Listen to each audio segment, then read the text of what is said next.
હાય વાલા વડીલો, જય સ્વામિનારાયણ, જય શ્રી કૃષ્ણ। 11:15 વાગ્યા છે, બ્લોગ સ્ટાર્ટ થાય છે 11:15 વાગે, તો ગુડ મોર્નિંગ। અને ચા નાસ્તો તો થઈ ગયો છે, લોટ તો નહોતો એટલે ભાખરી નહીં પણ ગાંઠિયા લઈ હતા, ચાન ગાંઠિયા ખાઈ લીધા છે। અને કાલે તો એટલી બધી થાકી ગઈ હતી કે વાત જ ન પૂછો।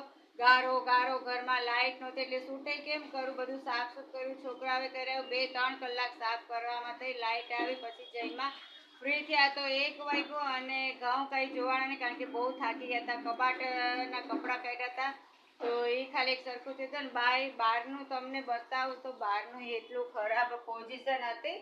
લાઇટ નહોતી એટલે તમને શૂટ કેમ કરવું એટલે બતાવ્યું નહોતું, તમને અત્યારે બતાવું છું, ચાલો।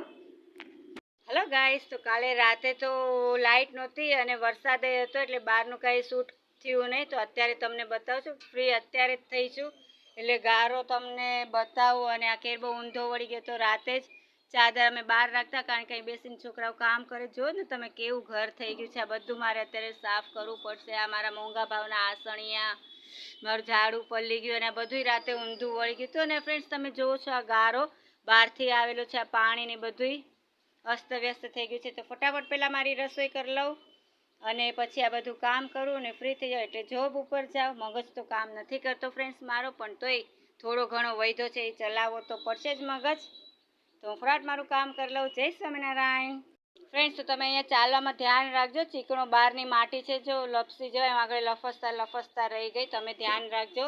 આ બધું ધોવું છે મારે। બાચકું તૈયાર કરી નાખ્યું છે, દળાવા જાય છે અને ઉમેશા પપ્પા હવે તૈયાર થાય છે, તો ચાલો ફટાફટ દળાઈ આવે ને હું પછી રસોઈ માંડું।